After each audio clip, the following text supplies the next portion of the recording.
Ever start off writing a letter and wonder, how do I abbreviate the recipient's title? Does Mr. have a period? Let's examine common uses of abbreviations in titles and names. For social titles such as Mr. or Ms., use the abbreviation followed by a period when the full name or just the surname comes after it. Do you know when to use Ms.? This is usually only used in 3 instances. If a woman prefers it to Miss or Mrs., if a woman's marital status is unknown, or if the marital status is irrelevant. The next consideration is professional and academic designations. These follow a person's full name, as in Frank Smith, MD, not Mr. Smith, MD.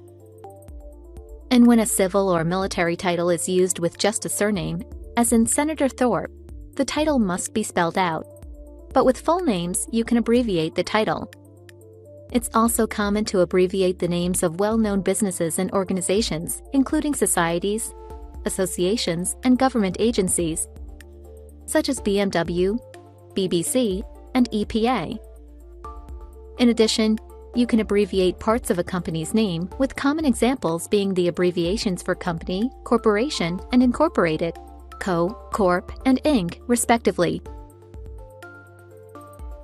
Now, let's consider the abbreviations related to location. While country names are nearly always spelled out, it's acceptable to abbreviate the United States to US. It's also commonly abbreviated when used as an adjective, as in US dollars. In general, avoid abbreviating city names and prefixes of geographic names, for instance, Fort, Mount, Point, or Port. An exception is to use the abbreviation for Saint in location names when that's the preferred spelling, such as with St. Louis and St. Paul. This exception may also be made for Saint or location prefixes if you're short on space, for example, Mount Rushmore.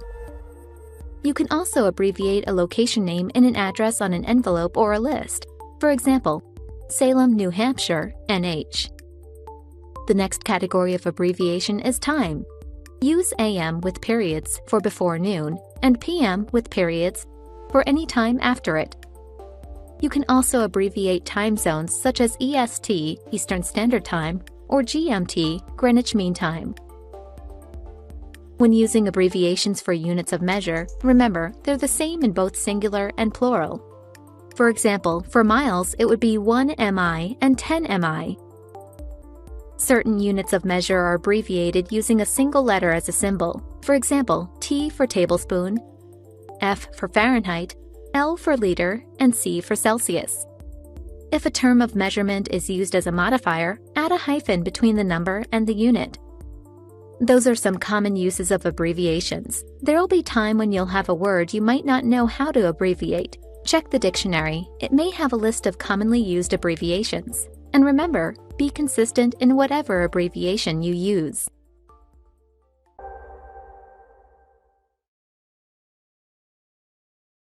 Most people know the basic rules of capitalization, like always beginning a new sentence, phrase, or expression with a capital letter, and that you should capitalize proper nouns such as people's names. But there are a few tricky details of capitalization, things you might have lingering doubts about. Let's start with personal titles.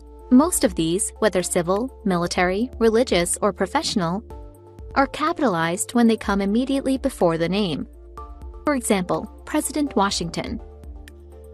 However, titles are usually lowercase when they come after a name or are used in place of a name. Another consideration is when you have to use a piece of dialogue within a sentence. To do this correctly, you capitalize the first word in the dialogue piece within the sentence. So in the sentence, the client said, "This is serious to me," the T in this is capitalized. But if the dialogue is split by an interjection, such as, "said the director," the second part of the dialogue begins with a lowercase letter. In addition, you capitalize the first word of a question within a sentence. When a sentence is written within a sentence and is set off by dashes, you use a lowercase letter after the opening dash. You also have to consider how you approach the capitalization of formal organizations. The names of official organizations like groups, companies, nonprofit organizations, movements, and athletic groups are nearly always capitalized. As a rule of thumb, always check and follow the organization's own use of capitalization in its name. There may be the odd exception, like eBay. Next, if a company has applied official names to its internal departments, you use initial capital letters for the names. So, for example, the F in finance and the D in department are capitalized. Government entities such as the Department of Defense, the Senate, and the Department of Labor are always capitalized. The names of products, trademarks, brands, and official creative names are usually capitalized too. This applies to anything that has been given a unique name, such as a book, article, song, or painting. And in case you have any doubts, you do capitalize days and months. But you don't capitalize the seasons, spring, summer, autumn, or winter. The decision to capitalize a word or not is important in business writing. Keep the basic rules in mind, and when in doubt, check the dictionary, which can help by telling you whether a word is a proper noun. It's also helpful to have a good style guide at hand.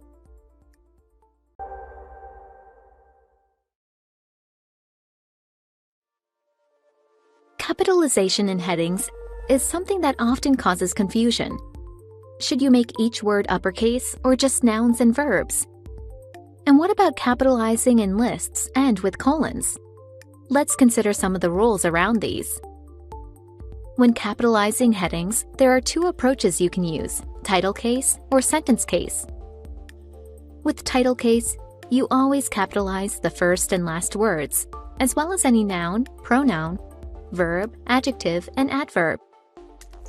Another rule of title case is that prepositions, regardless of length, and the articles a, an, and the are usually lowercase, unless they're the first word of a title.